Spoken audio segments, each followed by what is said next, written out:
What is the best standard Phase 1 clone trooper LEGO has ever released? Well, let's find out. Since the beginning of Star Wars minifigures in 1999, LEGO has released 5 versions of the standard Phase 1 clone trooper. First Phase 1 clone trooper was released in 2002 in conjunction with the Attack of the Clones movie that same year. This is the only figure on this list that doesn't have a printed visor on the helmet and instead uses a black headpiece to create the visor effect. For a figure that was released over 20 years ago, you can definitely tell it hasn't held up that well over time, with no leg printing and a very basic torso print, also having a rather thick line on the helmet. The first set this figure was included in was the 2002 Republic gunship, where you got 4 clone, and the following year was also included in the 2003 ATT, which also came with 4 clone. To buy one of these figures new today, it would roughly cost you $50.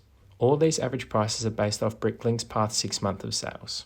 LEGO fans had to wait 5 years for the next Phase 1 clone trooper, which came mid-year in the ATT Walker as well as the Republic fighter tank, which each came with one of these figures. This clone figure would then be included in another 7 sets between 2008 and 2010. Those 7 sets aren't counting the 2 Clone Wars display sets. This was the first minifigure that came with a Clone Wars style face print. The design came with a more defined torso print as well as a printed helmet visor. This figure today will only cost you about $16 brand new. 2013 was the next time a new Phase 1 clone trooper was released.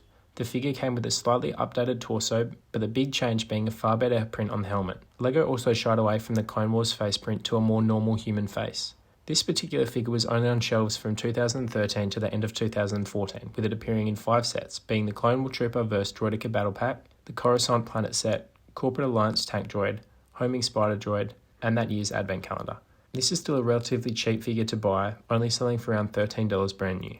Moving on to our second and most recent plain Phase 1 minifigure, which dropped in 2018, and unfortunately, this version of the figure was only included in 1 set, which was the Jedi and Clone Trooper Battle Pack, which certainly wasn't much of a hit. This figure had the same helmet, torso, and face print, but was the first clone figure that was released with leg printing. With it only coming in 1 set, the figure's value is about $18, so slightly more expensive than the 2013 figure. And finally, the most recent Phase 1 Clone Trooper, which was released in 2022 and to this day has only come in the Clone Trooper Accessory Battle Pack. The figure has completely brand new designs and prints when compared to the 2018 figure, with a slightly adjusted torso, darker tan face print, more details on the legs, as well as changing up the hip piece to all white instead of being all black like the previous 4 version. If you're keen on this figure, then you're able to pick this one up for around $14. It's obvious to say the standard of the Clone Trooper designs has certainly improved over the years, but which is really the best one is really up to your personal preference. For me, it's the 2013 figure. It provides a lot of nostalgia for me personally, as it was one of the figures I grew up playing with when I was little,